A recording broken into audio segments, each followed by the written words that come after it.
Coming up next to the stage is a dear old friend of ours. You will recognize him from high-fiving each and every one of you every fucking week. Please, everybody, welcome our best friend, Ed Salazar.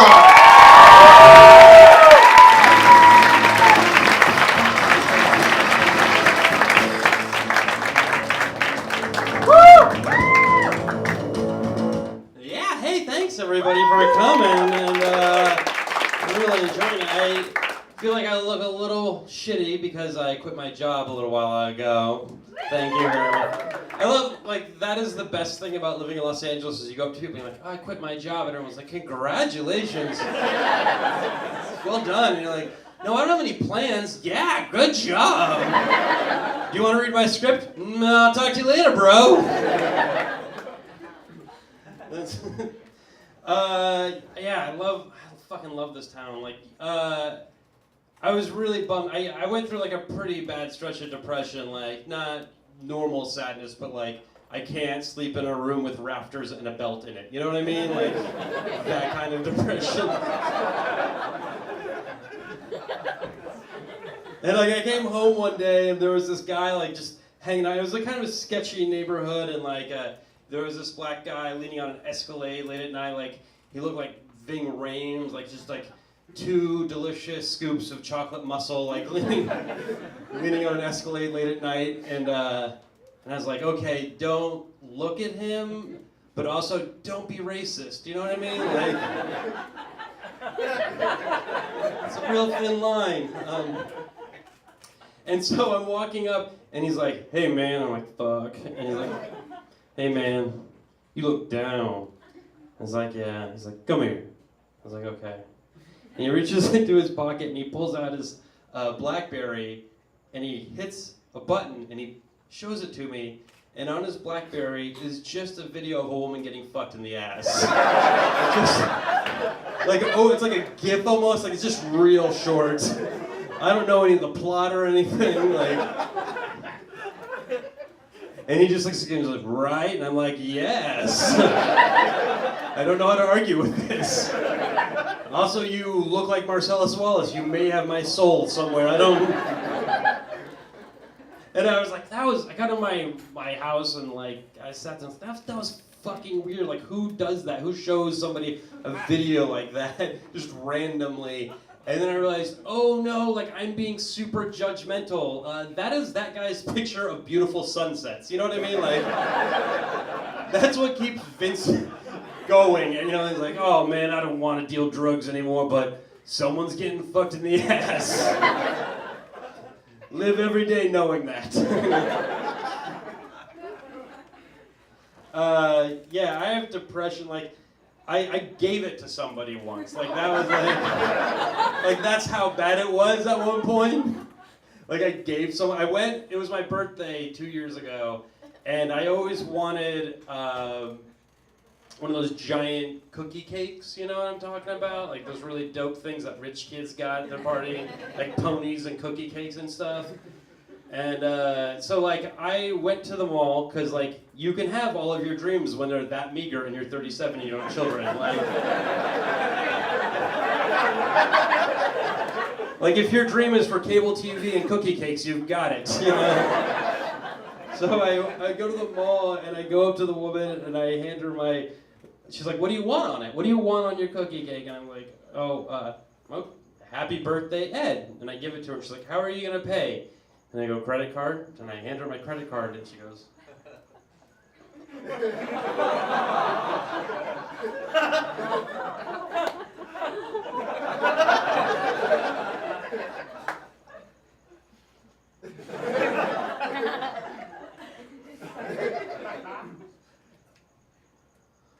why?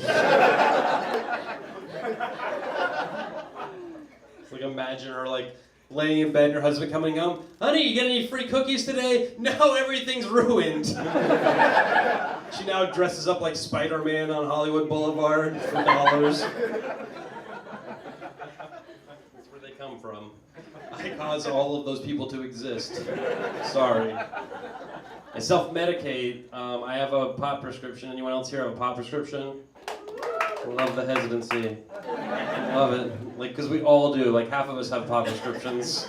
There's the LA is 50% pot stores and tattoo parlors, like more than I have pot prescription. Like, do you think that I'm a cop? Is this like, is that what this is? Like, you're like, he's been doing open mics and laundromats for 9 years to bust us. Super undercover, like this is the new Miami Vice, you know what I mean? I have a pot prescription and it's like, I don't have health insurance. Like, that's the hypocrisy, you know?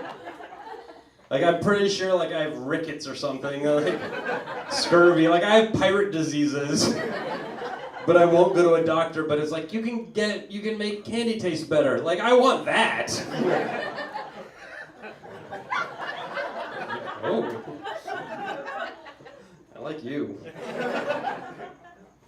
My audience is apparently someone wearing a Pikachu reference, or like a Charizard reference on his t-shirt. Sorry everyone, this is just for me and him right now. I'm going for a visual joke on a guy who is in the front row wearing a Charizard Pokemon t-shirt.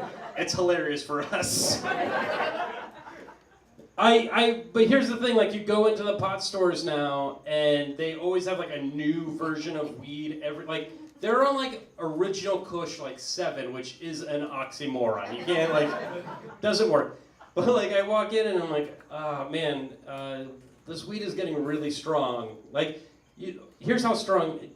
When I smoke weed in California, like, I never am like, oh man, I wish this weed was stronger.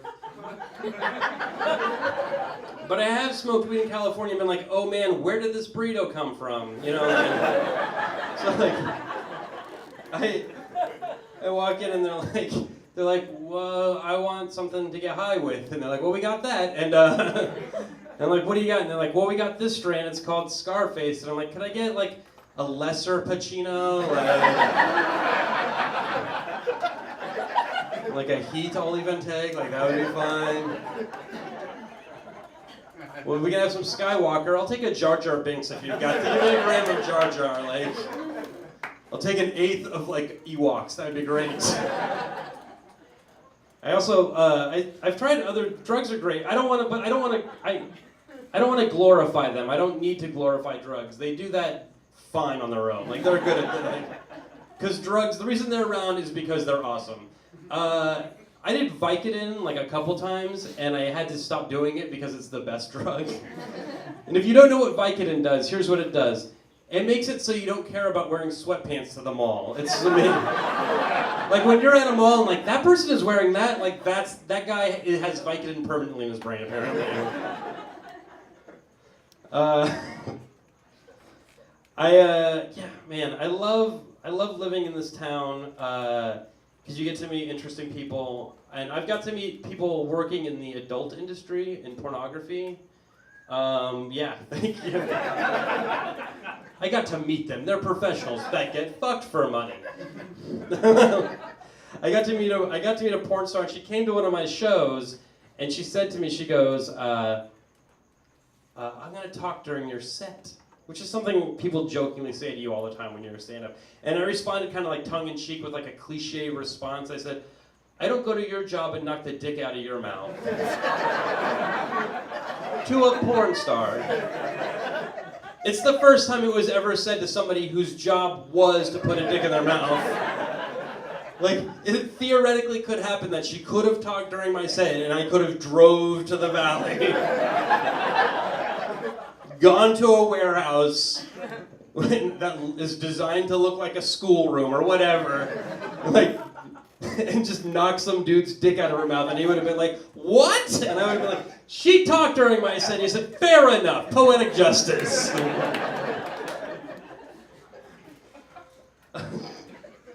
I was also talking to her friend, and he was telling me, like, they, when, like, two guys are in a scene together, or more than one guy, I guess, they, like, depending how freaky you want to get, they have to choreograph like how they are having sex with the women, so that.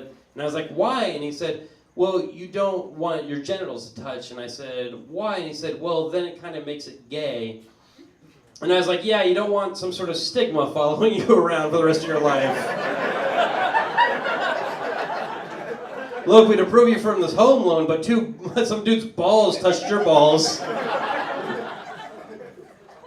I'd love for you to marry my daughter, but I watched Cum Guzzler 6 and you grazed another dude's shaft.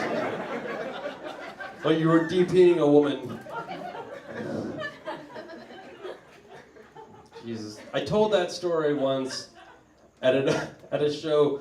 This is the kind of thing that when you do comedy in LA, you just like end up like other people are finishing up their meals and you're starting to do your comedy. And I did this show at a barbecue place downtown, and a guy wrote on his receipt, "I don't want to hear about dicks touching while I'm eating dinner." And I thought, fair enough, but specific. You know what I mean? Like, he's like, there's a time and a place for dick touching stories. It is with an aperitif. I'll leave you guys with this little story of Los Angeles. I was at a pho restaurant, and the Los Angeles Lakers had signed Dwight Howard. Now, this is the back of a comic book shop. Dwight Howard is really... He's a tall guy. And the Lakers are a basketball team. And basketball is this... Fuck it. Okay. So, like... The Lakers signed Dwight Howard, and Lakers fans were really excited because it was like, oh, we're going to play for another championship next year. This is awesome. And I don't like the Lakers. Like, whatever, this is annoying. And I was grumbling about it. And, like, I went to eat, and while I was eating, this guy comes biking down the road, and he's wearing full Lakers outfit. Lakers tank top, Lakers shorts, backwards Laker hat. He has 2 WWE-style heavyweight belts, which have nothing to do with basketball. Like, he just threw the, like, Michael Jordan didn't even get that. You know what I mean? Like, and he's biking down the street and going, woo, woo, woo! And I was like, I'm being a narcissist. I'm being a grump. Fuck it, you know? Like, this guy is, like, really enjoying life today just because the Lakers signed this guy, and I don't want to take his happiness away. And just as I'm thinking that, the owner of the restaurant comes out and goes, every fucking day with this guy. Ladies and gentlemen, Jonah Ray.